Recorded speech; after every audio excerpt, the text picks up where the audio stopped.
particularly from a heritage perspective, have been identified. Subject to the imposition of appropriate planning conditions, no objections are raised to development coming forward from a landscape, ecological, amenity, highway, or flood risk perspective. In context of this and the public benefits to the scheme, it is as such considered that the proposal represents sustainable development as per the National Planning Policy Framework definition and is in accordance with the development plan taken as a whole.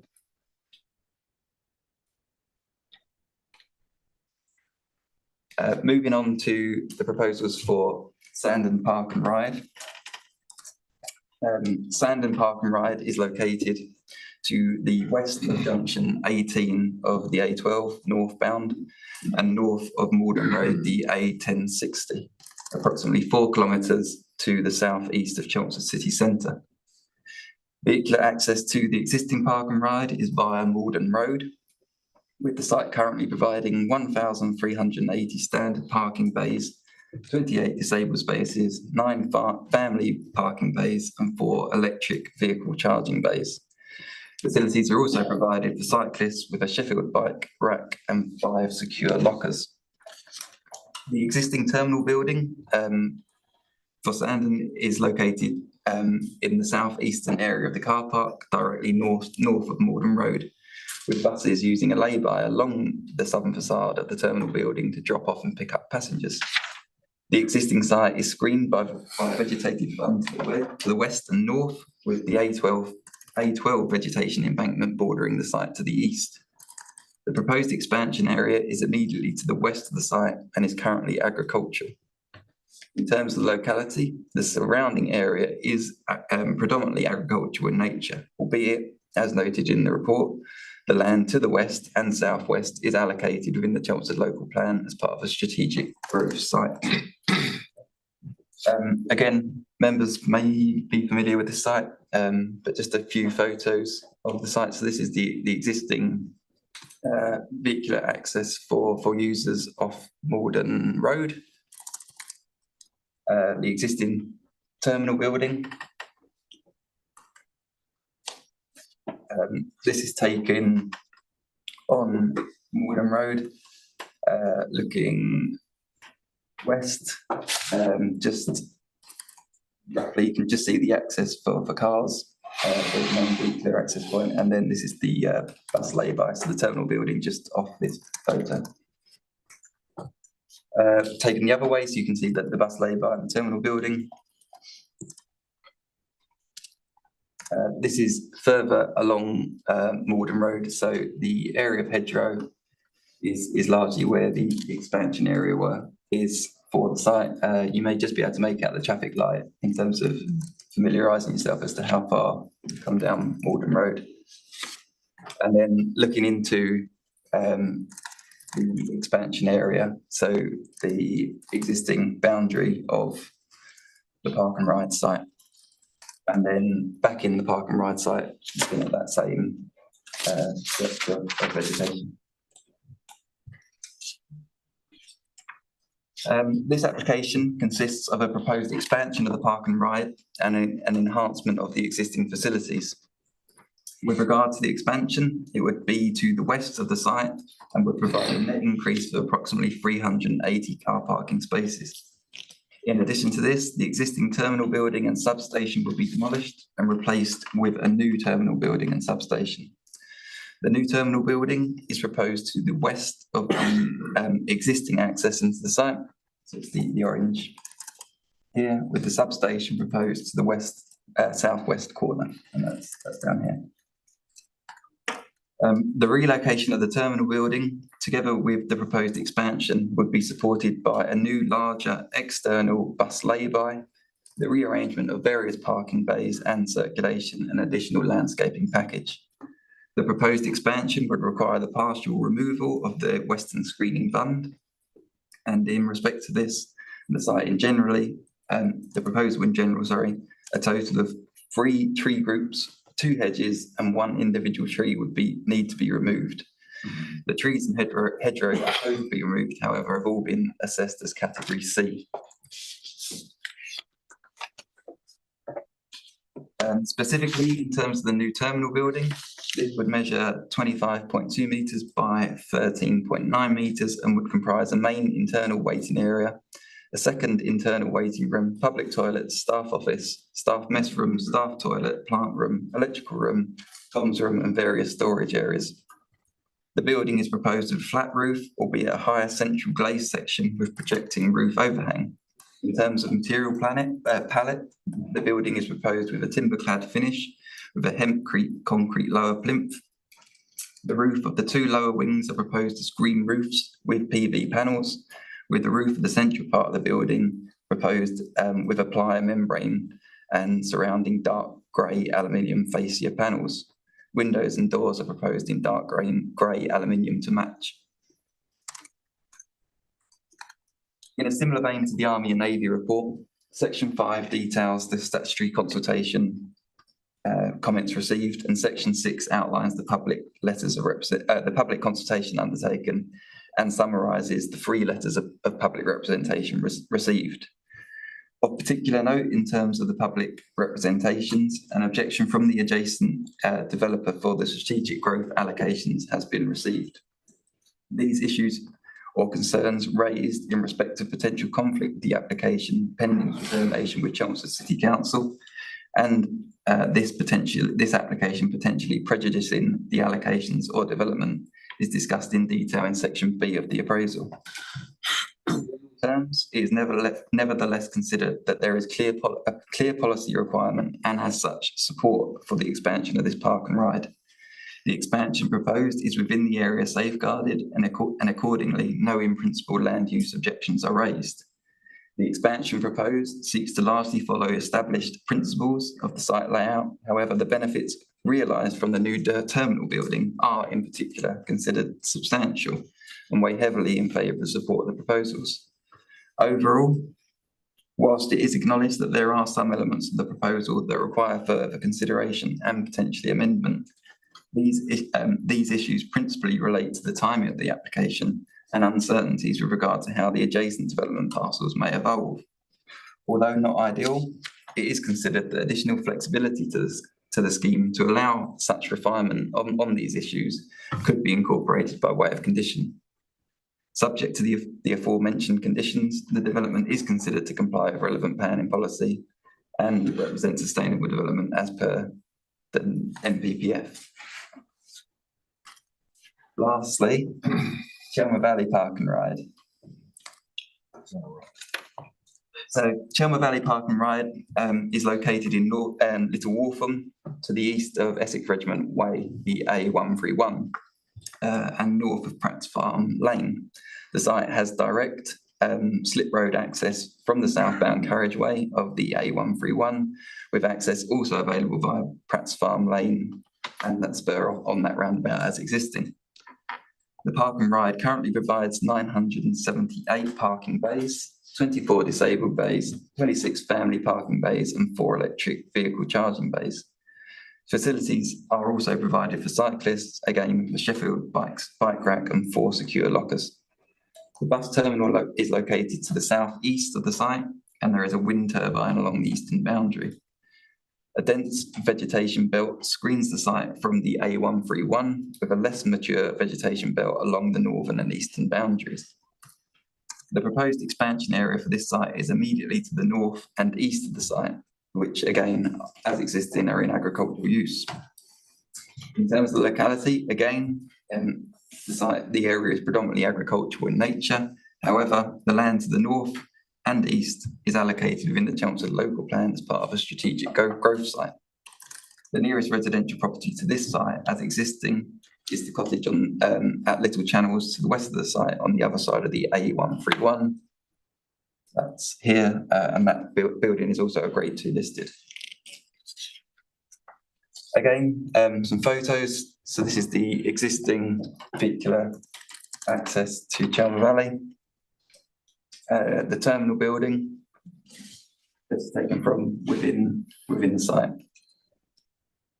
This is the existing bus access and exit from the site. You can just see the terminal building and a bus in that area. This is the eastern boundary, so you can see the existing vegetation on that side and the wind turbine. So this is in the proposed expansion area, so the field to the west, the other side of the vegetation. And then this is the northern boundary of the site, so the existing vegetation hedging along that aspect, and then the other side of that, the agricultural field where the expansion is proposed into. This application proposes an expansion to the north and east of the park and ride to accommodate a net increase of approximately 500 car parking spaces. To facilitate the expansion, changes are proposed to the site layout, albeit the established clockwise one-way system would effectively be maintained. No changes are proposed to the existing terminal building, albeit improvements to pedestrian circulation, electric vehicle charging provision, and bicycle facilities do form part of the proposal. In respect to EV charging, this is proposed to increase from 4 to 94, including 3 disabled parking spaces with electric vehicle charging points. To facilitate the additional charging points, a new substation is proposed, and that's shown there. An additional attenuation pond to deal with storm water and surface water runoff is also proposed. However, the design and specification of both of these elements are subject to further refinement as the proposals move forward. And should planning permission be granted, there is conditions recommended seeking to secure the final details of these elements. The proposed expansion is supported by a proposed landscaping scheme, which again seeks to largely reflect the existing characteristics of the site. So expanding the boundary treatments just further north and west. 6 trees and approximately 370 metres of hedgerow would need to be removed to facilitate the development. However, replacement planting is incorporated within the landscaping proposals, together with the provision of approximately 530 metres of new hedgerow. In terms of the report, Section 5 outlines the statutory consultation responses. Section 6 details the public consultation undertaken and seeks to summarise the 4 letters of public representation received. Similarly to Sandon, members will note we do have an objection from the adjacent developer for strategic growth allocations. However, again, this is appraised within the report before you, with the appraisal section for the proposal in general found in pages 119 through to 126. In this case, again, it's considered that there is clear policy requirement and as such support for the expansion of the park and ride. The expansion area is within the safeguarded area, and accordingly there is not considered there is any principal land use objections to the development coming forward. In terms of the detail of the expansion, whilst largely this seeks to expand existing principles of the site, it is considered that some elements of the proposals do require further consideration and potentially amendment. These, as in the case of Sandon, principally relate to the time of this application and uncertainties with regard to how adjacent development parcels may evolve. Again, not ideal, but to facilitate that additional flexibility and allowing refinement, conditions have been suggested within the recommendation before you. And subject to the aforementioned, the development is considered to comply with relevant policy. Members have recommendations before them to approve all 3 applications which represent the Army and Navy Sustainable Transport Package. For the Army and Navy, the recommendation can be found on pages 59 to 65. For Sandon, it's pages 98 to 105, and for Chelmer Valley, it's 126 to 134. Before concluding, apologies, there is quite a lengthy addendum that I'll just talk members through. In respect of the recommendations, initially for the Army and Navy, there's a proposed replacement of condition 4. Effectively, the principle of this condition has remained the same. It's just that further elements have been added to the condition requiring details, exact details to be submitted. For example, exact details of the proposed termination of the pedestrian and cycle path at Tusser Court, and also the alignment of the cycle and pedestrian path on the southwest of the roundabout, adjacent to Van Diemen's on the west side and Parkway on the south side.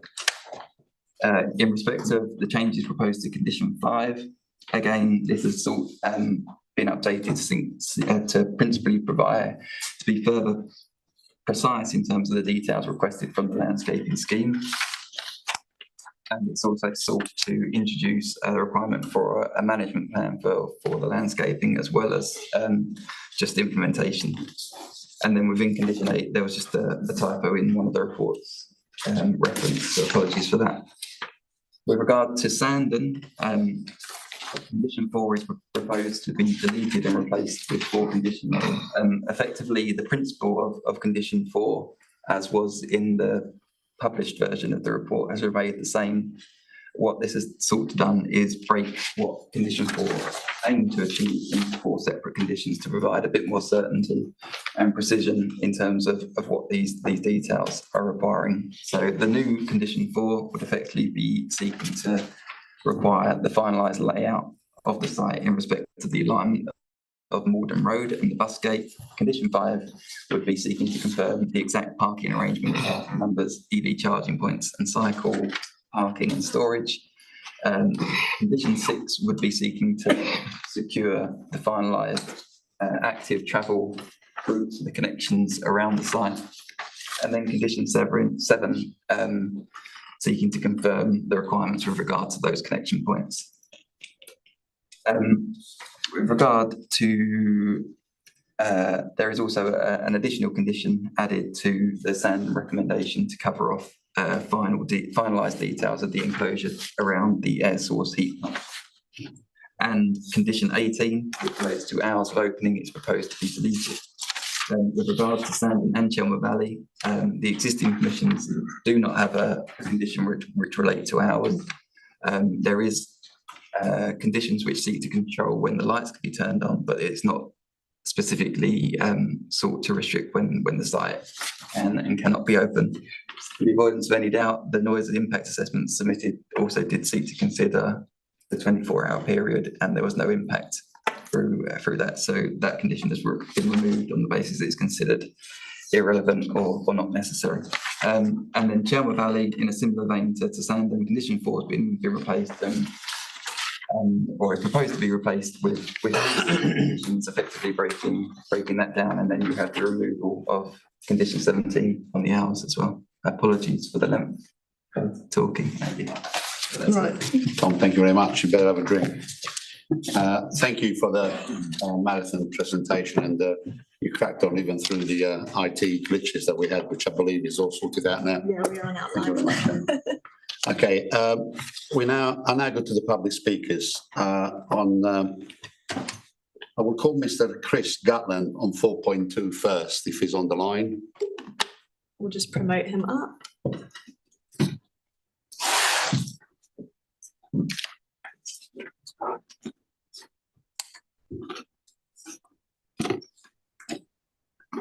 I am indeed. Can you hear me?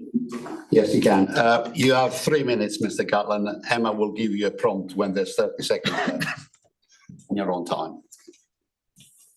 Thank you. Good morning. Thank you for allowing me to speak. I'm Chris Gatland from Redrow, and I'm here on behalf of the landowners, the Speakman family, as they're affected by this planning application for the expansion to the Sandon Park and Ride. We support the expansion of the Park and Ride in principle and understand its important role in the improvements to the Army and Navy roundabout and the growth of Chelmsford. The expansion actually forms part of the outline element of our hybrid planning application currently being considered by Chelmsford City Council, which accords with the local plan and the SPD for the area. However, as submitted, this application will prejudice the delivery of the employment part of our application and therefore the adopted policy, as there are a number of elements of this layout that overlap with our proposal. This could easily have been resolved through a review of our applications and some collaborative working. However, the applicant has failed to do this. We made the applicant aware of our issues when we met them a year ago, but nothing has changed. We've been working together with Chelmsford City Council, the statutory consultees and other developers since the land was allocated in the Chelmsford local plan to ensure the whole growth area can be brought forward comprehensively. But our offer of collaborative working has not been taken up to date. It's important to note, please, committee, this is a full planning application. As such, this committee should be considering this application, all its details and the layout in front of you. It's clear the officer has noted our objections made in February this year, has noted to you this morning that the situation is not ideal, but rather than ask for the application to be amended in the last 9 months, is suggesting a condition. This condition we consider to be technically flawed, as it requests changes to be made to a full application layout. This means your committee will not be approving the final layout, which is what you should be doing. We do not believe that the condition as drafted in the committee report would meet the legal test of planning conditions. I do note the recent reference to some amendments to these conditions, just read out to you at the committee. We have not seen sight of those amended conditions this morning, and I'm unable to comment on them.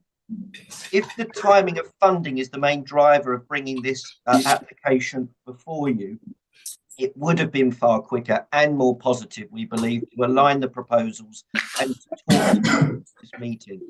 However, we are where we are.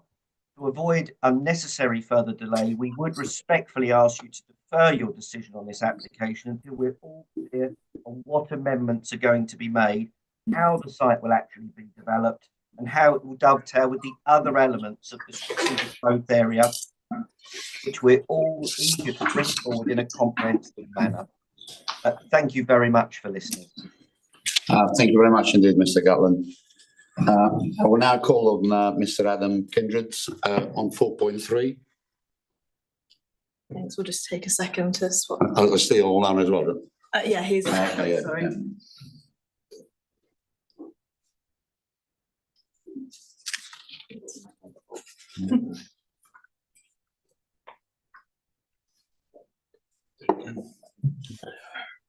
Good morning, Mr. Kindred. Morning. You've got 3 minutes to start whenever you are ready, and Emma will give you a prompt when there's 30 seconds left. Thank you very much. I think there might be quite a lot of overlap with the previous speaker, so apologies. But yeah, thank you for the opportunity to submit representations to you today. So my name is Adam Kindred. I'm a chartered planner and act on behalf of Ptarmigan Land, who are one of the 3 members of the wider consortium delivering Chelmsford Garden Village. Ptarmigan Land have an interest in the Zone 1 land, which is currently before the City Council for approval. The Zone 1 land is adjacent to the proposed park and ride facility. Ptarmigan Land are also a landowner within the park and ride application itself, with circa 25% of the land within its control. We have no issue in principle with the delivery of a park and ride facility in this location. It's clearly a positive part of the overall step change in promoting sustainable travel in the area. However, as clearly plays out in the officer report, the absence of engagement with my client has resulted in a scheme that at present does not fulfil its ambition. To quote the officer report before you, there are some elements of the proposal that require further consideration and potentially amendment. We've sought to work with your officers over the past few days to seek to develop an improved outcome. As seen in the addendum update just reported to you now, some changes have been made, but further changes are still needed with the benefit of additional time and further engagement to further address these points. Far from being an issue limited just to my client, we are aware that the City Council has written to express its concern for the drafting of the conditions. We suggest that the application is deferred to allow collaborative engagement between the County Council, the City Council and Ptarmigan Land. The deferral not need to be long, but for the sake of a month or so could facilitate the necessary engagement to deliver better outcomes for all. It is regrettable that engagement on these matters has occurred so late in the day, That is the current set of circumstances with which we find ourselves. We're grateful for the time of your officer over the last 48 hours to seek to address the comments. With the benefit of some additional time, we are confident that the outstanding matters can be resolved. Should, contrary to the above, members still be minded to approve the application, we request that the recommendation includes delegated authority for officers to further engage with us and the City Council to agree an appropriate form of wording for the committee. Thank you very much for your time. Thank you very much, Mr. Kindred. I will now call Mr. Dubstar.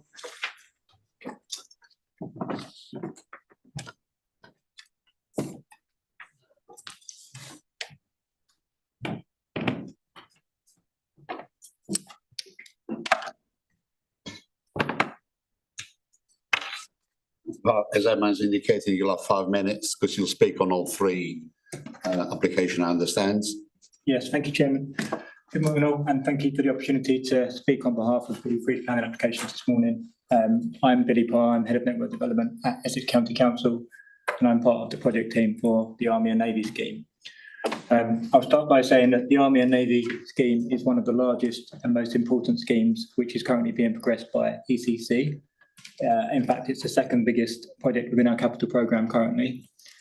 The scheme does seek to address known problems at what is a very busy gateway junction into Chelmsford.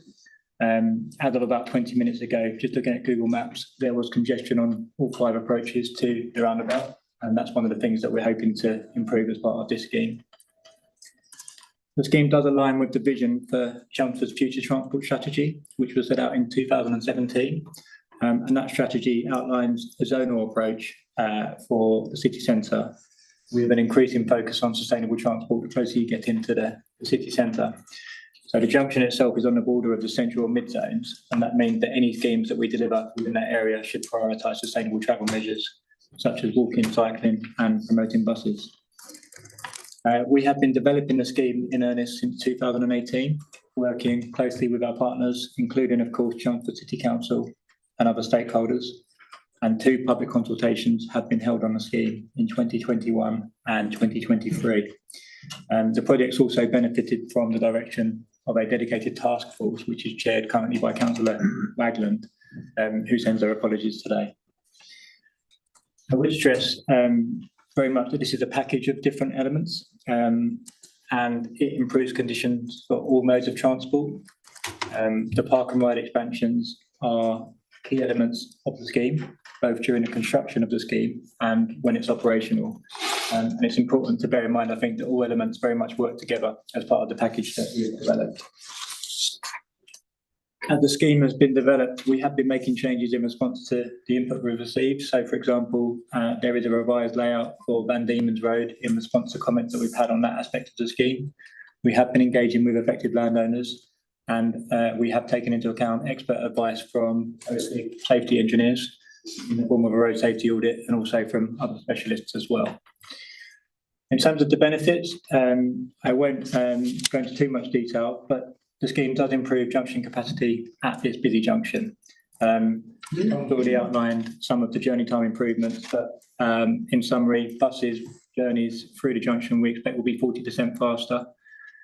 Pedestrian journeys 11% faster, cycling journeys 44% faster, and car journeys 53% faster than the do minimum scenario without the scheme in place. There will be vastly expanded and improved walking and cycling infrastructure, over 13,000 square metres in total, including segregated crossing facilities and better linkages with the wider networks. In terms of park and ride, we expect patronage at both of the park and ride sites to be 34% higher in 2041 as a result of the scheme, and that's due to the expansion of both of the sites that have been outlined. There will also be 500 metres of new bus lane in the vicinity of the junction, therefore improving journeys by bus, and there are significant economic benefits as well. So the scheme is expected to deliver higher value for money. That's based on the DFT's assessment criteria. The travel time and journey time reliability savings amount to just over 100 million, and the direct increase in GDP in the UK is estimated at 32 million. There will be some disruption, of course, during delivery of the scheme. However, bus priority measures will be maintained on Parkway and Essex Yeomanry Way to minimise that as far as possible. The expansion of both of the park and ride sites is a key part of how we're looking to minimise the construction impact. So we will be very much encouraging people to travel into the city centre by park and ride during the construction of the scheme and of course thereafter. And pedestrian and cycle crossings will be delivered in advance as part of the traffic management to ensure that active travel is encouraged.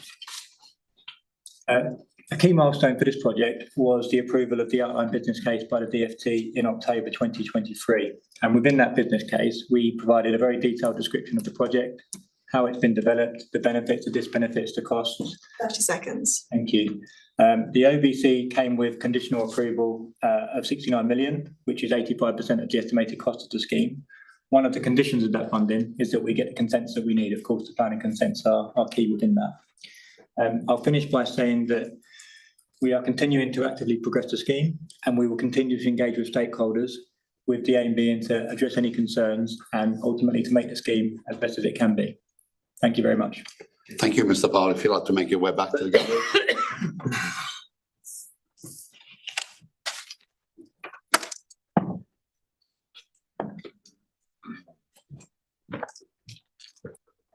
Before I go to members, Tom, is there anything you'd like to? I think you got one more statement. The Chelmsford City. Oh, there's a statement for, yeah, please, would you like to read that first? I forgot about that. Thank you, Chairman. So this is a statement read on behalf of Chelmsford City Council. Chelmsford City Council has been actively engaged in the Army and Navy Task Force, which has led the design for the improvements to the junction that are the subject of these planning applications. The City Council supports the broad principles of the junction design and welcomes the investment into this key junction within the city centre. Our detailed planning comments are addressed in the reports before the committee. The improvements will provide for improved journey times and accessibility to the city centre for businesses, residents and visitors. This will have a beneficial impact on the local economy, which is welcomed.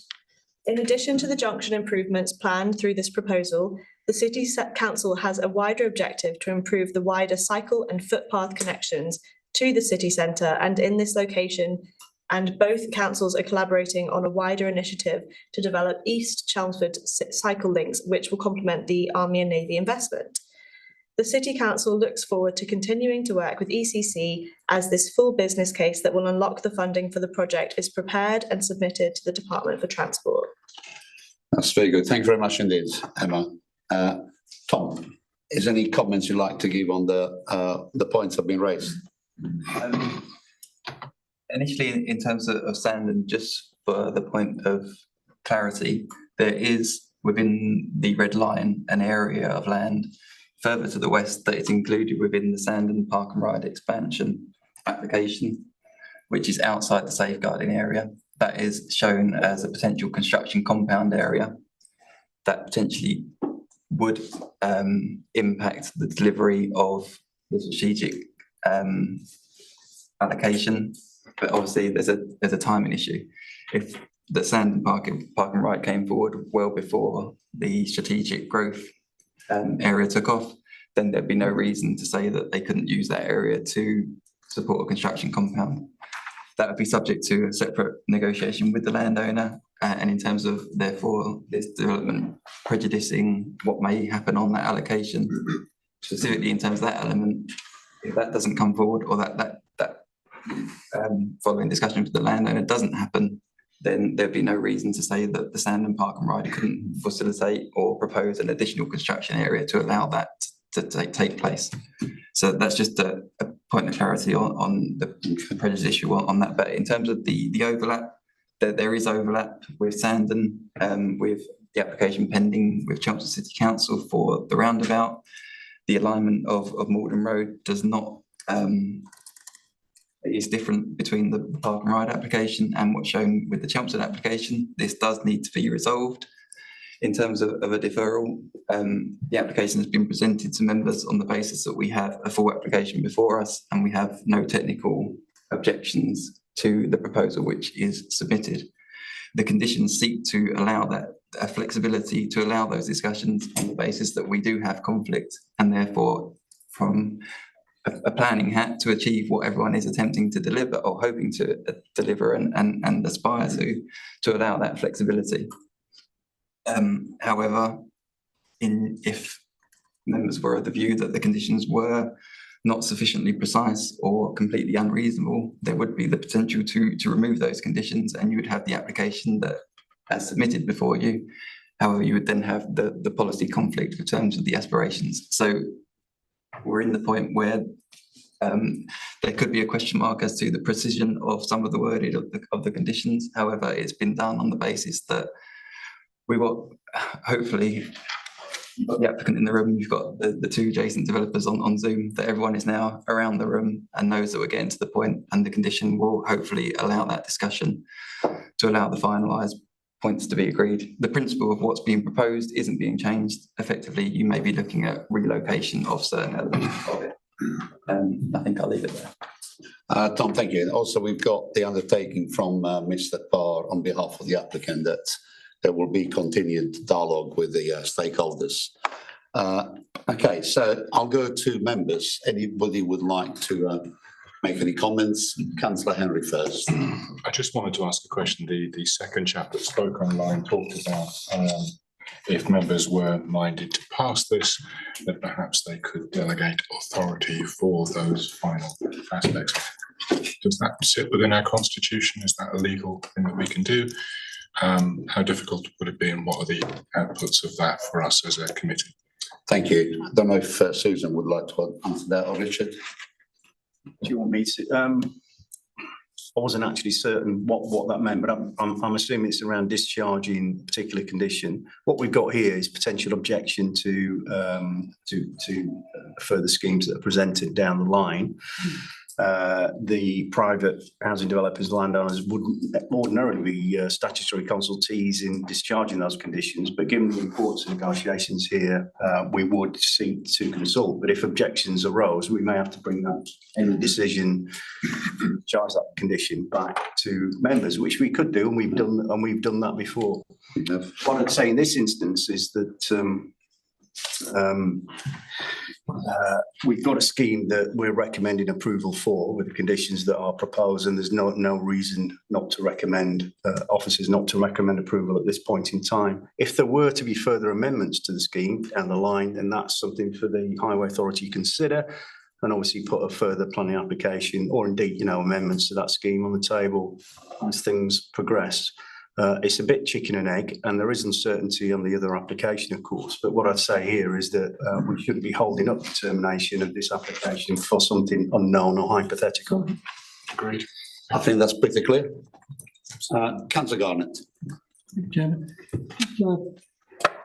Tom, just shared services. I have a problem with the safety of shared services. How much safety have you got built in? Because cyclists, big cyclists, they like to get there as quickly as they can, and pedestrians get in the way. So is there anything in the scheme that gives them some protection, the pedestrians? Tom? Effectively, it would just be a segregated path delineated by a painted line. I don't know if Matt's got, in terms of the specifications as to... Yeah, I think the sort of the main thrust is really to design stuff in accordance with LTM 1 of 20, which is obviously promotes sort of segregation between sort of cyclists and walkers, but it does allow with certain volumes to actually sort of share those services, and as Tom says, to define that with a sort of a marked line down there with appropriate warning signs. And I mean the main thing is that all of this will go through a road safety audit process to assess that it's adequate for the scenario. All right. Thank you for that. Thank you, Chairman. Councillor McCrory. Thank you, Chairman. Well, I think self-evidently everybody knows that this junction needs a major scheme.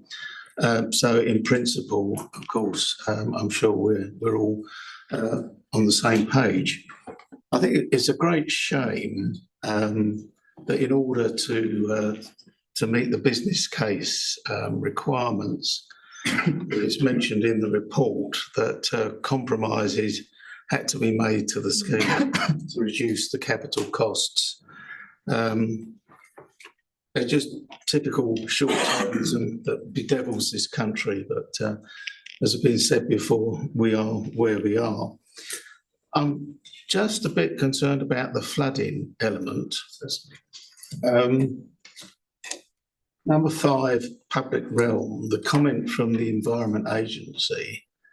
On the one hand, they say there's no objection, but then they describe flood zone 3A as having a high probability of flooding. Now, I know within the report it talks about flood attenuation measures and so on, but I do recall with the proposal for the bridge, the new bridge across the Great Bellow Great Bellow Road car parks to the waterside development, the Environment Agency was so insistent on additional measures to avoid even the slightest bit of water coming up to pavement level. And this is notorious at this junction, as we know, the flooding on the underpass. So I just need some sort of assurance that it goes on to talk about various measures and SADs and so on and so on. But I'm still a bit nervous about the way the Environment Agency described this as having a high probability of flooding. So moving on. So in terms of the hamburger, then that's all I wanted to say on that. I'm just slightly amused that with the park and ride layout, when planners consider applications for supermarkets and retail parks, they do not like having seen acres and acres of car parks stacked one against another in very symmetrical lines. They ask for it to be laid out with landscaping and so on, and so that it's not just this stark blot on the landscape of parked cars. I'm just a bit amused that on the one hand, this apparently is acceptable to the planners, but in other cases it's not. But don't take that personally, please. I hope in the future that someone considers the possibility of having a solar farm on the roof across that, because it's a no-brainer. But obviously it's separate to this application. But that would be a great source of income as well as providing some clean energy. So I hope that comes to pass in the not too distant future. And the other thing is, obviously, we're dealing with all these three together because they're intrinsically linked. Is there anything, forgive me if I've missed it, but is there anything in all the conditions that ensure that they all proceed at the same time? Because clearly we're going to need the additional capacity at the park and ride at the same time as all this is going on. So I'll be grateful for some assurance on those points, Chairman. Thank you. Thank you very much, Councillor McCrory. Have you made a note of all of those, Tom? So initially, in terms of flooding, and particularly the off Parkway route to King's Head Walk, the attenuation that was put in to support the Riverside development is just to the north of this. Obviously, in terms of the Environment Agency position, obviously they note that flooding, they haven't objected on the basis that it's a path, so it will be defined as a not a non-vulnerable, but not a high sensitivity to flood risk. So in the event that it did flood, there wouldn't necessarily be danger to lives or of that event to support a need for specific mitigation to deal with flood risk. So there is the potential that route could flood. But on the basis that it's a public path and that there are alternative routes to navigate around, it's not considered that there's a reason to necessarily say that it's unacceptable. In terms of the Hamburger Junction itself, that is supported by the attenuation drainage to the north, and that will seek to ensure that junction does not flood and all access points remain open at all times. I know, comments about car parking. And I'll leave that there. And in terms of the three applications coming forward together, we have been provided with a memorandum of understanding from the applicant, which seeks to confirm that the three applications have been submitted collectively, and the intention would be that they will be brought forward as a package as per the indicative timetabling submitted with the application. So Sandon, Army and Navy, Chelm. And that's with the caveat that if the three aren't brought together, there are differing impacts as a result of the transport, and therefore a requirement for a different plan application to come forward. If I may, Chairman, just Yeah, to say that I take some comfort from what's been said by the officers on working with these developers, because obviously the whole thing, the development around it as well, is all linked together. And so I do hope that the officers, the highways people can actually resolve these concerns that the developers have got. Thank you. And the solar panel, although that's not part of the application, I think the applicant is still taking note of that. Future. Just on the solar panel point, it was raised by Chelmsford City Council as well, and they did recommend an informative. I didn't put the informative as part of the report as per their usual practice, but I'm happy to put an informative on seeking to promote that as a. I think that's absolutely necessary, actually. Yeah. Thank you very much. Okay, thank you. Councillor Barfley. Thank you, Chairman. Yeah, I was going to endorse that anyway, because I think this is an ideal opportunity for solar panels to be used at their best without affecting too many people as well. And the other thing is, which is nothing to do with this recommendations, but the other thing that I'm pleased to hear is the officers have taken out the opening times, because I, for the life of me, cannot understand why these are not 7-day operations, because Chelmsford City is a 7-day operation city. So people need to get to work in the city, so they need to be able to use this kind of transport if available. So I think that should be something to note for the future. I welcome this, and I understand what Councillor McCrory is saying about it's a shame that it's not the best that we could get. But like everything at the moment, I think money is the obstacle really.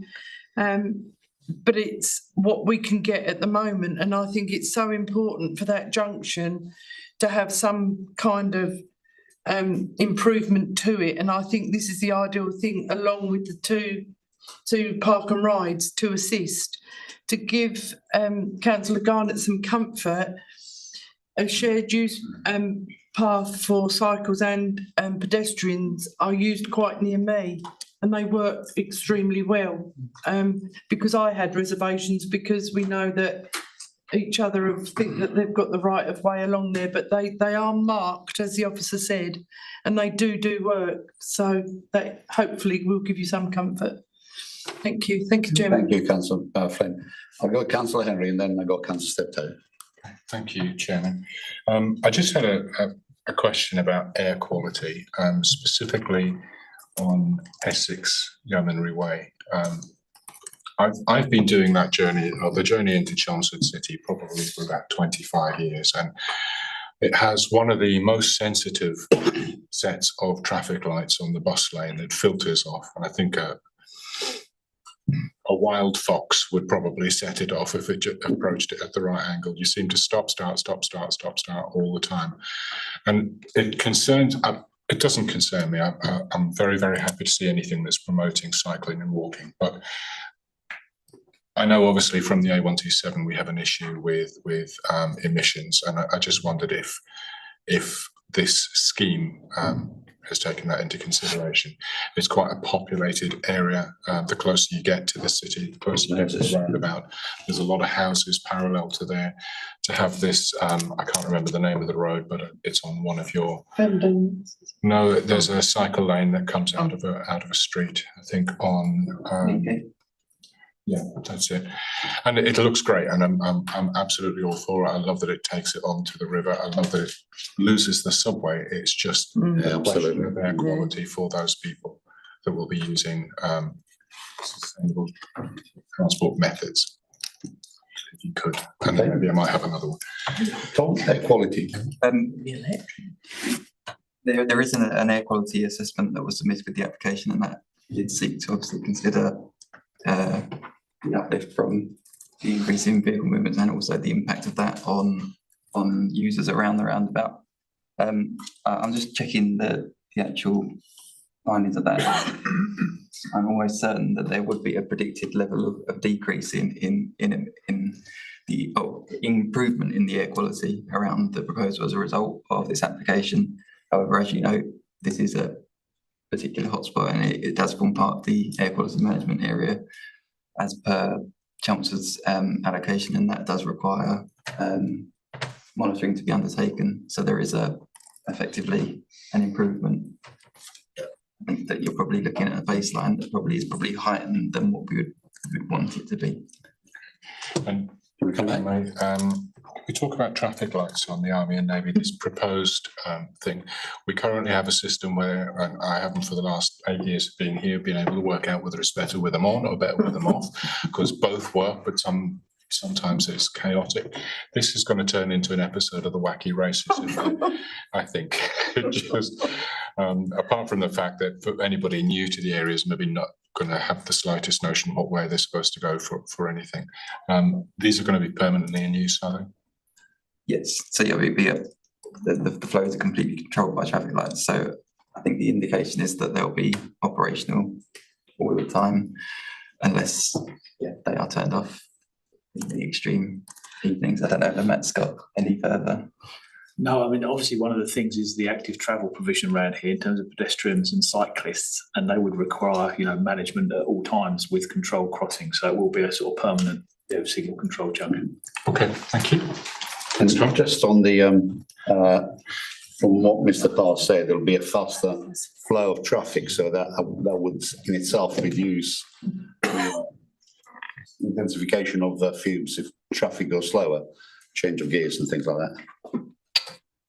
Okay, Councillor Septo. Chairman, with regards to delivery of the scheme, Councillor McCrory sort of touched on it with the park and ride. Is there a case that the schemes of the park and ride should be delivered prior to the work on the Army and Navy to mitigate the amount of traffic coming through that junction whilst the works are carrying on? I'd have thought there'd have been a case for that.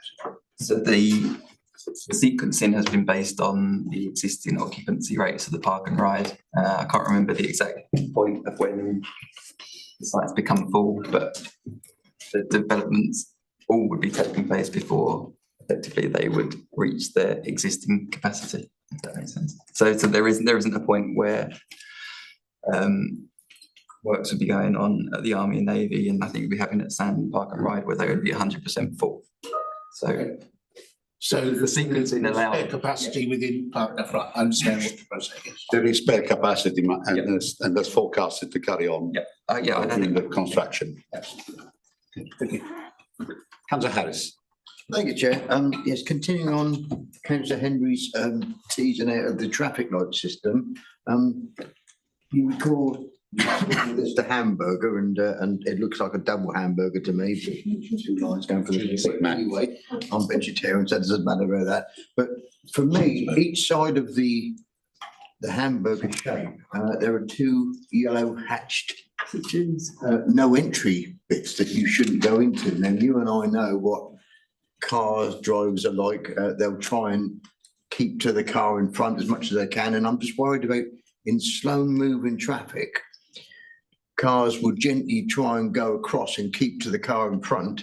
And I wonder whether there's any modelling that Matthew or Tom could talk us through to actually make sure that the traffic light system takes account of that to stop, because you know that in slow moving traffic, they'll jam up that yellow hatching when they shouldn't do, and they'll think, oh, I'll move forward now.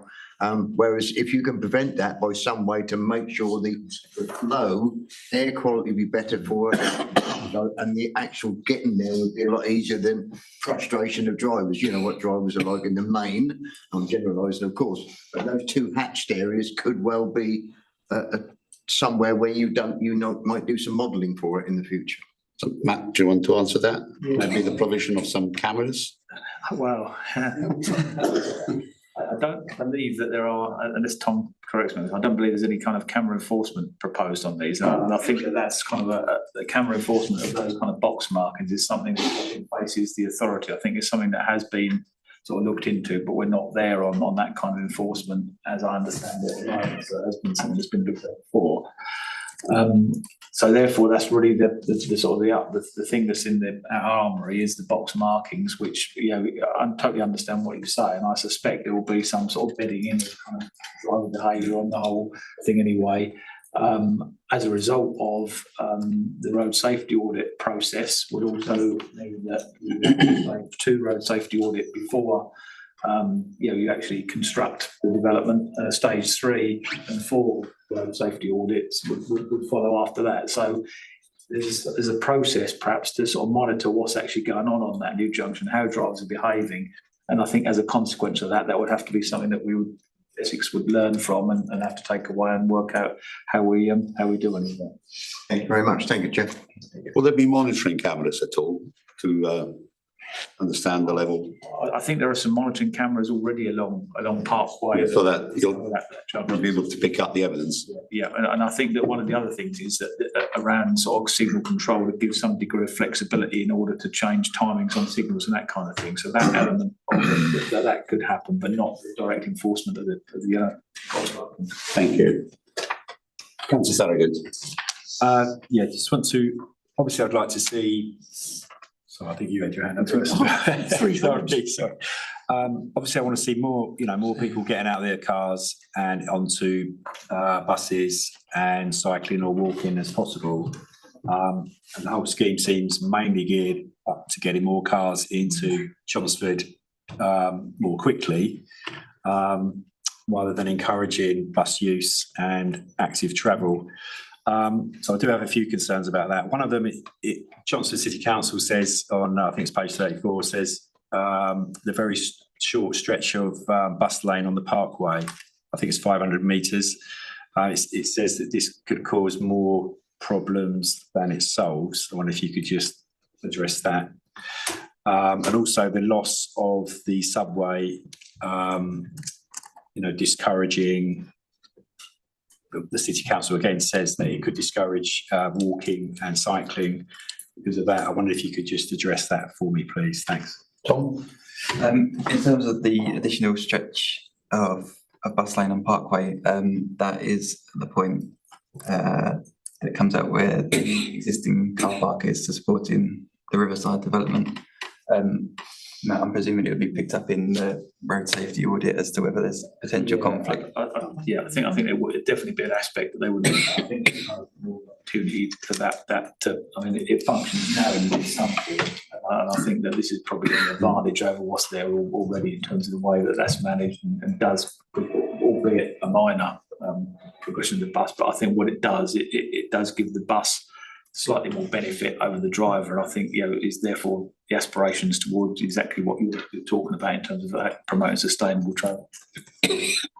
And in terms of the subway, I think effectively the guidelines have changed where the point is now that they want naturally lit connections and direct connections, which by virtue mean they have to be at ground. Obviously, going underneath the roundabout means that you're not waiting at traffic lights, and it has been picked up by Chelmsford and in a couple of the public representations that may impact on their journey times. Effectively, the rationale being that the sequencing of the lights will be that you push the button and then you go. So as much as there's an inconvenience, that inconvenience is outweighed by the fact that you don't have to navigate the subway, and you saw the pictures of how that looks at the moment. So there are obviously pros and cons. Effectively, what the proposal has done is looked at the current specification, current guidelines from the Department for Transport, and sought to implement those. Okay. Councillor Barker. Yeah, Sorry, thank you. podcast if you were first then. This has been on the cards a long time. It's not my preferred layout. My preferred layout would be an underpass coming through with a roundabout on the top, but I expect that was looked at and I expect it wasn't feasible or too expensive. But we are where we are, and I do think we need to get on with this now. I am concerned that it's going to be 2-3 years in construction, And we need to do something to incentivise, particularly park and rides, to use that, because we want to minimise as far as we can the traffic that's going around that junction while we're doing this. I know that's nothing to do with the planning, but I think it does need taking into consideration. And I think you're very optimistic about the number of cyclists and pedestrians. There are lots of dots on that map. I can't remember, I've never seen a cyclist trying to get round the Army and Navy roundabout in my life. And I came round there this morning, and not a cyclist to be seen, because you've still got to come down and cross the road and come down and cross the road. But we will live in hope, Chairman. But I do think I'm quite happy to propose recommendations, because I do think it's time we got on with this. Thank you very much, Councillor Barker. So that's the application has been proposed. I've got no further. Councillor Henry. I'm happy to second that. I think anything that promotes sustainable transport, I very much like the increase in capacity for electric charging points at both of the park and ride sites. I was at First Buses in Basildon, where we're going to electrify all of the buses, 55 buses with the capacity. That would have been maybe my next question, was the capacity for the power for all of this. But do we have perhaps an income stream that we can draw from this, by maybe not just treating it as a park and ride, but somewhere that people would go to? I've sat at the Fiddlers in Dagenham and watched three very terrified looking men hiding in their very expensive cars outside the chip shop while they're being charged up. This is something that, you know, we don't have enough of. Tom? Obviously, that would be for Essex County Council's applicant to consider the commercial incentives to it. From a planning perspective, seeking to ensure that there is provision there. How that provision materialises or the management of it would be separate to the application of service. Thank you, Chairman. I'm happy. Okay, so with the application, I've got no further speakers. The application has been proposed and seconded. We're talking about 4.1 here, which will include all the new recommendation, as Tom covered before. I won't go into every single one of them. So we take them as per the addendum. All those in favour, please show. That does include the note, Chairman, for the solar. Hold on. Yeah, that's unanimous. Sorry. Okay, we'll do that at the very end. Yeah. Okay, so now we'll go to application 4.2. Again, including all the extra wording and the extra recommendations. Number is per the addendum. All those in favour, please show. Unanimous, Chairman, thank you. And for the records, the proposed and seconder did mean all three applications. Yeah. Yes. Yeah. Okay, now we're at 4.3. All those in favour, please show. Unanimous once again. And that again, including all the extra wording in the addendum. Now we have some informative, Tom, haven't we? Yep. One, do you want to? Yes, there are some informatives that were suggested by the Highway Authority in terms of the relevant technical approvals. These are things that we normally add, but we don't normally put in the reports. But an additional one will be to the applicant to look in the future at solar panels in the things and a promotion of that in a suitably worded informative, subject to obviously planning permission being sought and approved for anything that is proposed. And we have on records the undertaken from the applicant that there will be continued dialogue. So that would, yeah, that would. So there is a task force will continue. The Army and Navy task force will continue post this determination. Are we all happy with that, members? Thank you very much indeed. Can I just give my thanks and commit thanks to Tom. He's been working on this for quite some time now, and you know, a year and a half of your time has gone into this, and it hasn't gone unnoticed. And thank you for the very comprehensive presentation you've given us today. With the IT glitches. Sorry. Okay, members, thank you very much indeed. Councillor McCreary, I believe you've got to do this. Thank you, Chairman. Thank you very much for attending today. Yes. Time in that. I worked it well. Okay, members, so we go to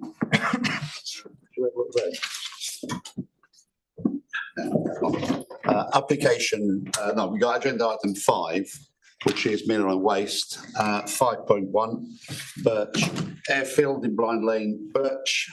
This is in the hands of Tom Sycamore. This change of use from agricultural land to waste management use. Over to you, Tom.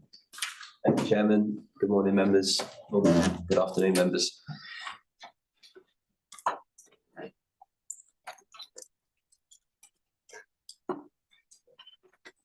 This application seeks a change of use of agricultural lands to a waste management use by way of an extension to the existing open windrow composting facility located at Birch Airfield.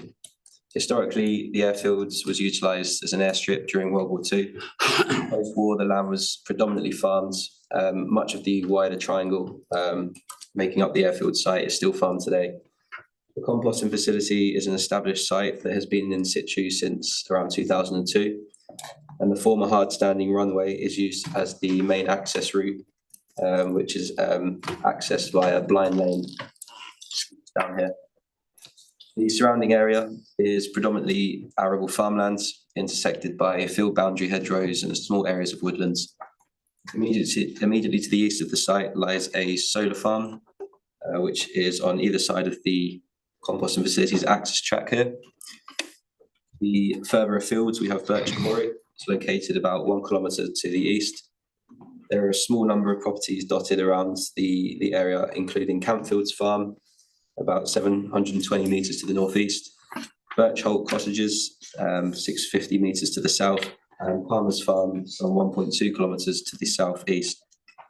There are a couple of public right-of-ways in the area. One is towards the southwest in this area here, and another one to the north of the site. The proposal seeks the provision of a 1.6 hectare impermeable concrete pad. Alongside this, it also seeks permission to allow the importation and storage of up to 10,000 tonnes of topsoil per annum for the purposes of blending with compost produced on site to create a new grade of product for onward sale to the market. The topsoil blending operation would take place within this extended area to allow the uninterrupted continuation of the existing composting process. The existing composting process is just in this area, adjacent to the proposal area. The extended area would also be utilised occasionally as an overspill area for existing site operations when green waste throughput is at its greatest capacity in the summer months. More area would allow for smaller windrow formation with greater space in between them, which in turn would allow greater aeration of the windrows and improve the overall composting process. The proposal does not seek to increase the throughput of green waste. The application also seeks a new surface water attenuation lagoon located on the western side of the site here, and perimeter soil bunds, one located adjacent to the proposed hard standing here and here, with a further landscaped planted soil bunds wrapping around the western boundary of the wider airfield site and down. Whilst pure topsoil importation would not usually be classed as a waste development on its own, the extension of the sui generis use as a composting facility is considered to represent new open waste management in relation to the wording of the Essex Waste Local Plan 6. This relates to the open waste facilities on unallocated sites. Policy 6 does support new open waste management where it is co-located with existing waste management development, which is the case in this scenario. In terms of the needs, the Waste Local Plan does identify a shortfall in capacity and overall need for biological treatment of non-hazardous organic waste. Again, whilst this proposal does not seek to increase the waste capacity, the proposed extension is considered an improvement to the overall functionality of the site as an existing composting facility. The Waste Planning Authority is keen to retain this site and other facilities that already handle this waste stream, and therefore support in principle the development which will allow the site to function at its maximum capacity. It's considered with respect to the topsoil importation element that the market has identified a need for this proposed product. Therefore, no objection is raised to this in principle. The use of site-produced compost to create a new product is considered a contribution towards a circular economy and recovering value from waste, which is set out in the waste local plans vision. Apologies for the slightly blurry photo. This shows the application from the southern aspect looking north of the existing site. So the proposal area would be this area just to the left here. There has been 4 representations received that are in objection to the proposal, as well as an objection from Messing cum Inworth Parish Council. The main issues raised are primarily visual impact, increase in odour, highways impact, and loss of agricultural lands. With respect to landscape, as mentioned, the surrounding area is mainly agricultural. This shows obviously that surrounding context. Here we have a topography map taken from the submitted landscape and visual impact appraisal, which was submitted with the application. The colour codes represent the varying land levels. The red to the site is kind of make out here is the access road. And the existing site is here, the proposal area just adjacent with the bunds wrapping around. The red area here is Messing, the village of Messing, which is located further afield, but it's atop a slight hill. The site itself sits at approximately 40 to 45 metres above ordnance datum or AOD. There is a drop off as you move south. The land dips slightly to around 35 metres and rises back up again to around 45 metres. This red line is a public right of way. An objection has been raised considering the visual impact when using this public right of way and looking across this slight valley area. In terms of sensitive receptors, this footpath is considered to be the most susceptible to visual impact. When looking at the existing site from this footpath, one would see an existing line of trees and hedgerows in the backgrounds with arable field in the foregrounds. The proposal would introduce a series of perimeter soil bunds using the soil that would be stripped from the field to make provision for the hard standing. The inner bunds would run along the hard standing boundary, along here, and then the outer bunds would wrap around the western boundary of the airfields. And this would be planted, as I mentioned before, with a mix of native and native trees and shrubs. The bunds would be 3 metres in width and at their base and 1 metre in height. It is considered that with this proposed mitigation, whilst views from the footpath would likely be visually different, the impact would only be of minor significance, as the nature of the view would not drastically change as to what is existing. It's considered that the users of this public right of way would still be able to enjoy its use without being adversely affected. And this is a view shared by the County Council's landscape consultant, who raises no objection to the proposal and considers that the proposed mitigation is an appropriate level, which would reduce the harm when using the public right of way. This is subject to securing a landscape scheme to provide further planting details of this bunds, along with details of the formation and maintenance of the bunds, which have been added as conditions to the recommendation. The existing planting, which runs between the existing site and the proposed site, there's a sort of hedgerow and tree line along here. This is proposed to be fully retained, and no other tree or hedgerow is proposed to be removed as part of the proposal. So, as mentioned, the proposal will result in the loss of 1.6 hectares of grade 3A agricultural land.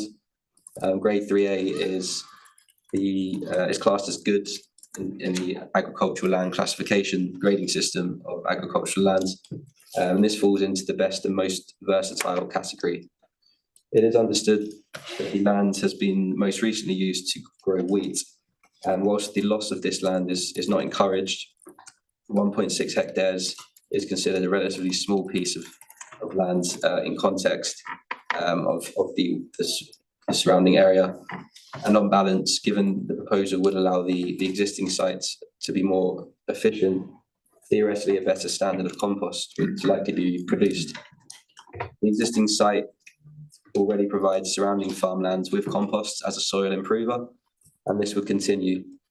It is considered that this benefit would therefore outweigh this small harm in this respect.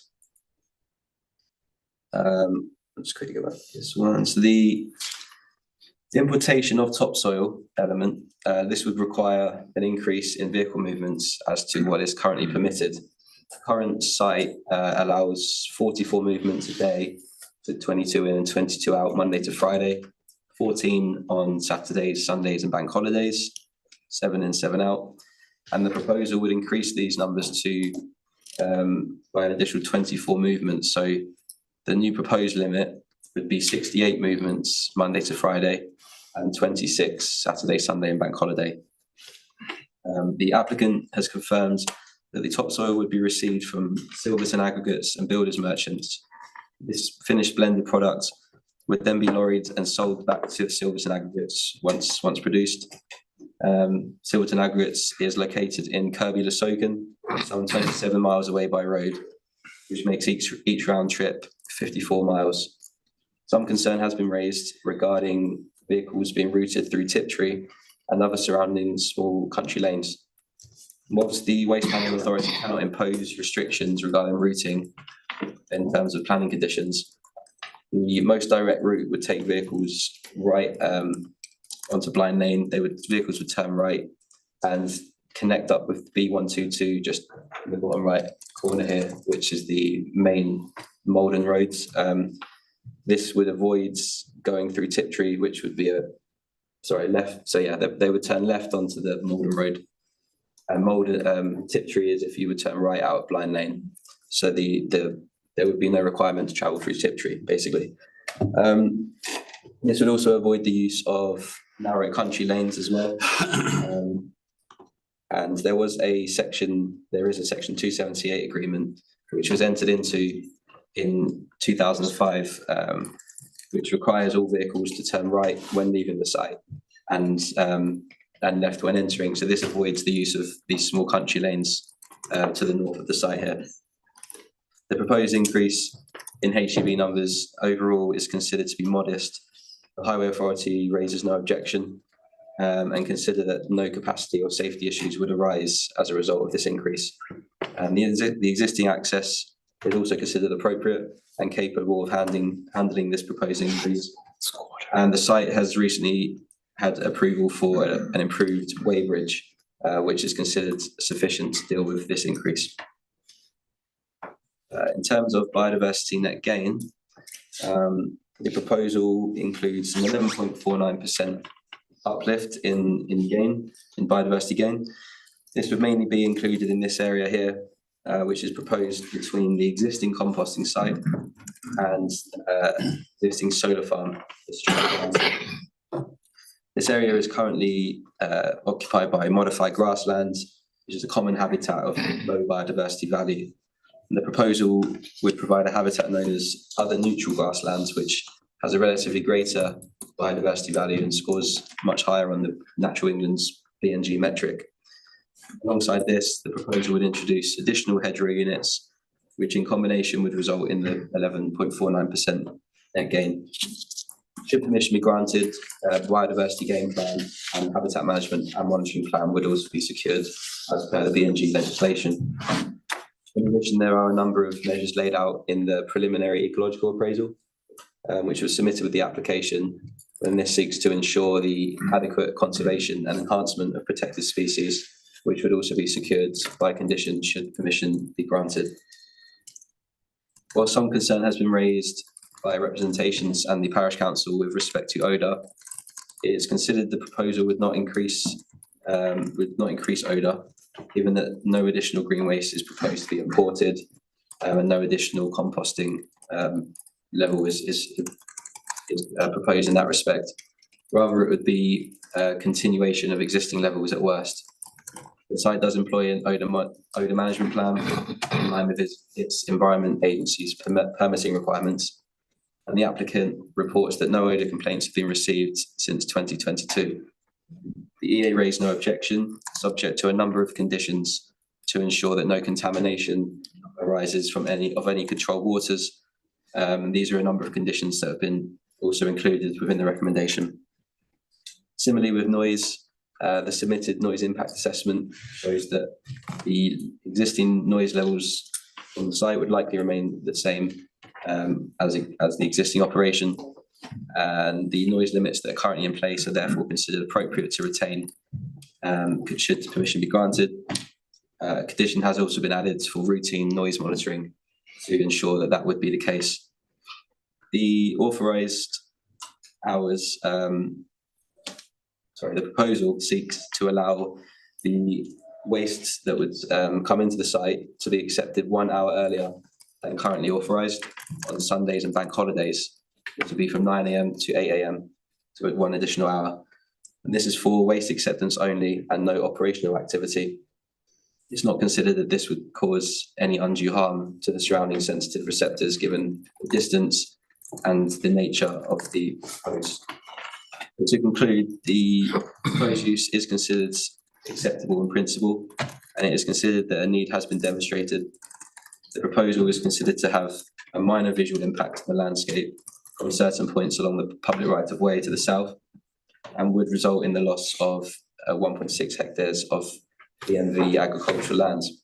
However, on balance, it is considered that the application is acceptable from a principal policy perspective in respect to the waste local plan, and it would allow the improved operational functionality of an existing established composting facility, whilst also allowing the creation of a new product to contribute toward a circular economy. It's therefore recommended planning permission be granted, subject to the conditions included in the recommendation. Thank you. Tom, thank you very much indeed for your presentation. We have no public speakers on this application. I'll go to members. Councillor Steptoe. Yeah, just a question from my head. The new area on the drawing, is that on a hard standing? I'm going to call them cells where the units are. They on a hard standing then built up from that? Yes, so at present, the area is agricultural land and it's proposed to lay an area of hard standing. So the existing site is laid to hard standing, and the proposed site adjacent to it is now proposed to extend that hard standing area. Okay. If the operation should cease, is there a condition that this has to be returned back to agricultural land? There is not currently, however, I'm sure we could add that if onto the recommendation. I think that's something that perhaps we should consider, Chairman. Councillor Harris, I think it's the division next to yours, isn't it? Yes, it's next to mine, yes. I'll go to you then next, yeah. I could endorse Councillor Steptoe's remarks. I think he's quite right to raise that. For me, the windrow system of doing this mechanics and stuff is always smelly. It usually is. It's part of the course. But I noticed the officer said how far away the dwellings were, but we haven't had complaints since 2022. Were they from those dwellings? And there is a odour plan in place, I heard the officer say. And I just want to make sure that if that's as robust as it can be, to make sure that those dwellings are monitored and perhaps consulted so often to make sure I don't think they're going to be able to do much with it because windrow system does create at certain times of the year there is going to be an odour there. But they're quite some distance away, aren't they? They're not immediately opposite. So, and the other thing is just endorsing what the officer said there, the 1.6 hectares, relatively small amount, and I just wondered how often that was farmed because there's so much farmland that I see in my own area that not always is grown on, and I wonder if that had been grown on. I know you said wheat would grown there last, but was that 5 years ago, 10 years ago? And the only reason I asked for that is to endorse Councillor Steptoe's remark. We're putting that back if ever it stops. Would you like to pick up on something? Yeah, just on the complaints point, I'm not sure who made the complaint to the site. However, as you mentioned, the Environment Agency do permit the site and carry out odour monitoring, I believe, and the site's required to carry out. They have a environmental management system odour management plan, fugitive emissions management plan, all part of their permit, which they currently have. The window system, as you say, composting is smelly.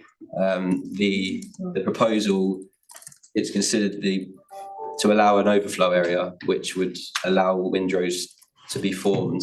It effectively means that smaller windrows would be able to be created, and that actually, in theory, should reduce odour because they're not stacked so high, so they can be aerated easier. Where it's an aerobic process, the anaerobic smell, that's what creates the smell. So when the aerobic process is allowed to take place effectively, the odour is reduced. So in theory, this should reduce odour, albeit we haven't actually had a high, complaint level anyway. So. Okay with that? Yeah, very much so. I'm happy to propose it on condition that Councillor Steptoe's remarks are taken into account, if that's okay. Your second there? Second that, yeah. Tom, can we add the condition on the returning the land back to agriculture should the pleasure cease? Yeah, I think that's fine, yeah. Are you happy to delegate that to officers in consultation with me? Yeah. Okay, we'll go to the vote. All those in favour? I'll go on then. Thank you, Chairman. That's unanimous. Thank you very much indeed. There was only minor change in the addendum, just change of words, so that wasn't really relevant to the. Councillor Steptoe, did you second that one? Yeah. Sorry. Okay, thank you very much indeed, Tom, for your presentation. Members for your assistance on that. We'll go to agenda item 6, which is enforcement, and 6.1, London Borough Farm, Newmarket Road, Chesterfield. That's in the hand of between Tom and Sean, I think. The next one, that's in the hands of Sean. Yeah.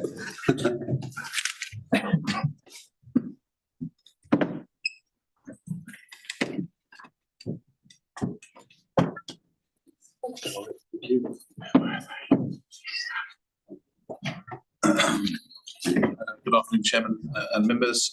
Just first of all, just move on to the first slide. So obviously, the current report and as appended to the plan is just a plan of the actual enforcement notice plan there. And for members that aren't familiar with the site, there's just a rough aerial. The area actually read is purely for this illustration. It's not necessarily 100% representing what's on the plan. As members may recall, following the refusal of the planning application in July 2022, County Planning Authority served an enforcement notice in August 2022. However, prior to that notice taking effect, an appeal was lodged, one against the application refusal and one against the enforcement notice. 2 new applications were submitted and subsequently refused, with a further appeal lodged pursuant to the refusal of ESS 109/22. Kins opted to conjoin the 3 appeals, and these were heard by way of hearing. On the 27th of August, the planning inspectorate issued. It will turn off and then it will turn back on again, so don't worry. Just leave it. Yeah. That one, yeah, the TV will turn off and then it will just come back on. Just does the same thing. So on the 27th of August, the planning inspector issued the appeal decision. The appeal was dismissed and the enforcement notice upheld. The inspector varied the notice, including the requirements and timeframes for compliance. On the 16th of October, officers undertook a visit which concluded the requirement A of the notice, cease the use, has not been met, as the visit substantiated waste material was still being imported and processed on site. Members will note from the report that communications were subject to received suggesting a potential challenge against the planning inspector's decision was being lodged by way of judicial review. For the avoidance of doubt, the CPA and Essex Legal Services have not received formal confirmation or been served with a claim form in respect of such a challenge. As confirmation was not received that judicial review had been issued and the operator continues to breach the notice, the CPA notified the operator that all available options are being considered, including potential prosecution and/or injunction. On the 19th of October, the CPA and Essex Legal Services received further communication from the operator, which appeared to indicate they would now be seeking to comply with the enforcement notice immediately. The operator again wrote to the CPA on the 7th of November, and the correspondence received in further the operator would like to continue processing on site to facilitate removal in the most environmental, sustainable way. Officers conducted a further visit on the 8th of November to assess compliance. It appeared to confirm importation may now have ceased, with HGVs observed entering the site empty, unloaded. However, existing material on site is still being processed for export, which is in breach of requirement 8, cease the use. The recommendation before members is as follows: that officers continue to monitor the site to ensure compliance with the requirements of the notice. Subject to no further importation of material, that the officers continue to seek compliance with the notice, provided that all waste material, processed or otherwise, is removed from site no later than 27th of February 24, requirement B of the notice. And should any further importation take place or compliance with the timeframes of the notice detailed for B, C and D not be met, all available options, including but not limited to prosecution and or injunction action, be considered and pursued as appropriate. And finally, a further update is provided to committee no later than the 28th of March 2025. And I think you meant February 25, didn't you? Yes, I did. Thank you very much indeed. So we have a recommendation, members. Don't know if any questions. Councillor Henry. Happy to And you seconding. Councillor Secretary seconding. All those in favour of the recommendation? Thank you, that's unanimous. Thank you very much. Thank you, Sean. We now go to agenda item 6.2, and that is in the hands of both of you, Tom and Sean. Tom was retrieved his nameplate, so we know Apologies for the disturbance there. Thank you. Okay, so you start off, Tom, yeah. Thank you, Chairman. So this case relates to Tilekiln Farm. Tilekiln Farm is located on the southern fringes of Sybil Hellingham. The surrounding area is characterised by agricultural fields, intermittent trees and hedgerows along field boundaries. Willow Tree House is a residential property located just to the west of the site, immediately adjacent, whilst a further 3 properties are located approximately 100 metres to the west, including Grade 2 listed Oak Tree Barn. Tilekiln Farm is considered as one planning unit and is edged on this area, edged in black on this plan. However, for clarification, the 2 breaches identified relate to separate parcels of land. The first is edged in red on the plan. This is known as land adjoining Willow Tree House and is located on the northern part of the overall planning unit. The second is edged in blue on the plan, and this is known as land lying to the east of Tilekiln Farm and is located in the southern part of the overall planning unit. There is a long history of planning history that is dating back to the 1960s with this site, which relates mainly to mineral extraction, as well as on adjacent land parcels outside of the site. Permission was granted in 1990 for sand extraction and agricultural restoration, which covered part of the land edged in red on the plan, as well as an additional area to the south. Further permission was, that's the plan on the and then the plan on the right relates to further permission, which was granted in 2004 to complete remaining sand extraction of unextracted sand that had not been removed. Restoration, which mainly covers the area to the south, edged in blue on the plan. Planning permission was then granted in December 2020, which was for the importation of inert waste to infill an existing void and ditch that remained unfilled from the historic mineral extraction activities, with a reinstatement to agriculture. The void and the ditch are entirely within the area edged in blue on the plan to the southern part. Permission was subsequently granted in August 2021 to vary this permission, which to allow an increase in HGV movements to complete the works. The required commencement date was before December 23rd of 2023. The CPA considered that these works did not commence until February 2024, and accordingly lawful commencement did not take place before the 23rd of December 2023 deadline. And as such, all permissions are considered to have lapsed. Sean will now discuss both parcels of land separately with respect to the considered breaches of planning control and the recommendations for each of the parcels. Thanks, Tom. You, Sean. As Tom sort of outlined, the CPA have identified 2 breaches of planning control of separate developments which are not interdependent. For clarification, these breaches have been separated and also propose separate recommendations. In respect of the first breach on land known as land adjoining Willow House, edged in red on the attached plan, following joint investigation and site visit with the Environment Agency, the CPA considered the breach to involve the unauthorised importation, deposit, temporary storage and spreading of inert waste materials, namely soils and stones containing construction and demolition waste, raising the levels of the land. To give members a visual, I draw your attention to the following photograph. Again, this just shows an aerial image of the land which the breach relates, and again, what's been edged is purely approximate and just pure for illustration. The next photo, so photo 2, this shows the land looking from north to east. It's quite evident from the photograph that the land has been raised quite significantly. Photo 3, so this is from the bottom of the field, looking from east, southeast to west, northwest. So yeah, just as you can see, sort of western slopes just does raise quite significantly.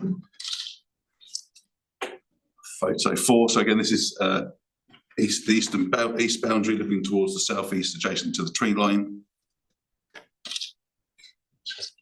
And then photo 5 which shows the further extent of the land raising along the east-southeast boundary tree line. In context of the identified harm, it was considered that it would be expedient to pursue formal enforcement action, namely service of an enforcement notice. The development is not considered acceptable in planning terms, and the landowner was advised of the CPA's intentions. For clarification, the council considered the unauthorised represents waste disposal land raising for its own sake.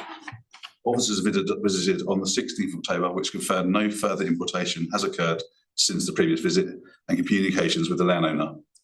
Authorisation to issue an enforcement note has, however, been delayed, as it is considered a resolution was needed collectively across both beaches identified. The recommendation before members in respect of land adjoining Military's house is that an enforcement notice is served to remedy the breach, planning control requiring removal of the waste and remediation of the land. Moving on to the second breach on land lying to the east of Tarkill Farm. Slide 1 again is an aerial giving a rough overlay of to which the land it relates. The county planning for consider this breach involves the importation of inert waste and infilling of existing void and ditch. I draw members' attention to the following photographs. So photograph 2, I appreciate it's not particularly easy to see, but actually running along parallel with the vegetation on the right hand side is actually the ditch, and you can see that actually that has already been infilled and completed. And then photograph 3, this is looking, moving on to the void. So this is looking from the field below at an elevated view from east to west. And this shows material imported and stockpiled around the void. As previously mentioned by Tom and as outlined within the report, the works undertaken relate to a previously permitted development. However, both these permissions have lapsed by virtue no works pertinent to these took place before the 23rd of December 2023. As such, works have been carried out without the benefit of planning permission. The visit in September 2024 noted works covered by these lapsed permissions were ongoing. The landowner seemed unaware that the permissions had lapsed, believing works on part of this site were lawful. Following the second visit in October, the CPA informed the landowner that we consider the permissions have lapsed and works ongoing in respect of the importation, infilling of the void and ditch represent a breach of planning control. The CPA requested any further importation ceased and advised any further works are undertaken at landowner's own risk. Works on site accordingly ceased. To remedy this breach, the CPA could serve an enforcement notice or include this in the enforcement notice to be served on land adjoining Military House. However, in context of the planning history and the harm assessment score, it is not considered this is an expedient course of action. Instead, it is considered more appropriate to make use of an enforcement warning notice, effectively inviting submission of a retrospective planning application to regularise the breach and the remaining development as previously approved. As members will note, an enforcement notice cannot compel submission.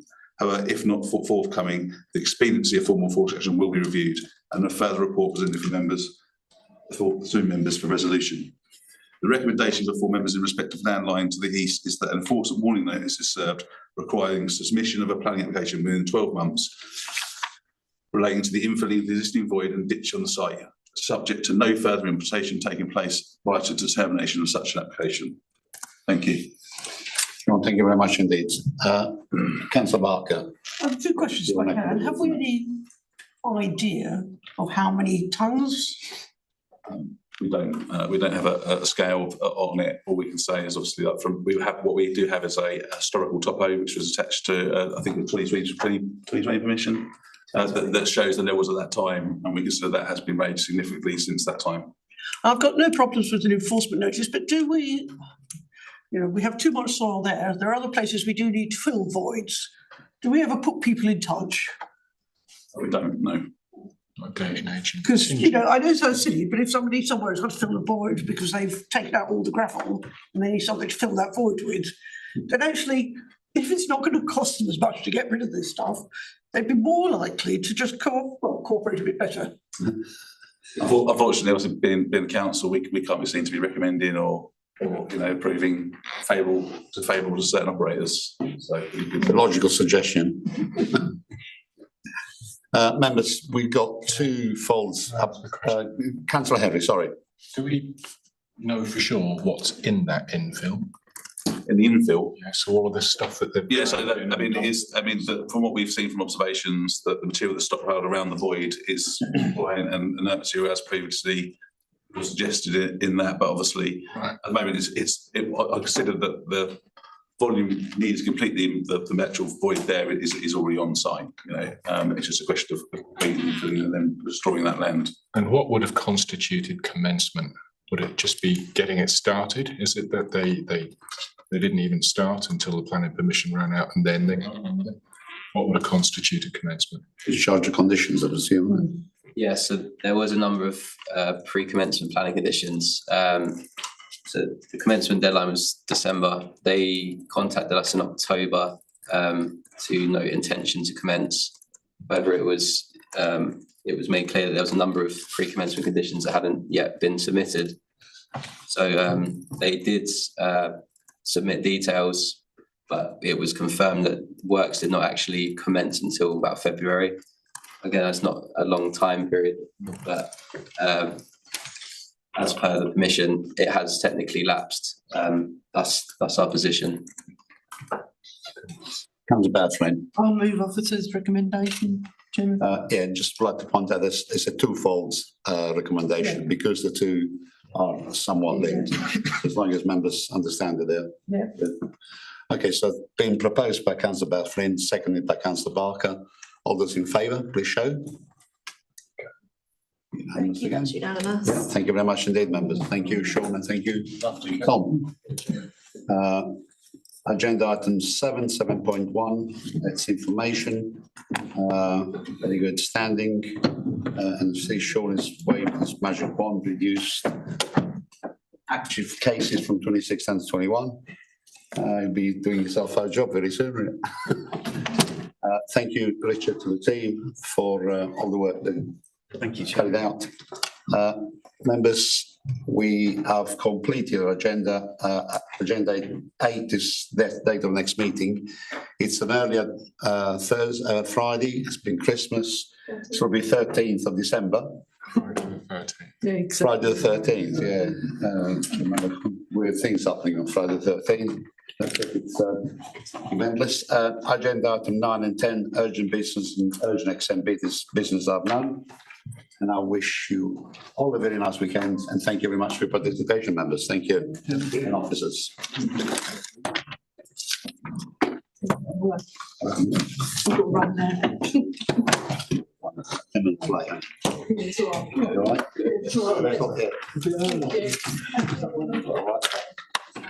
right. Terry's on my bucket. Anything you can do to stop Terry getting on my bucket.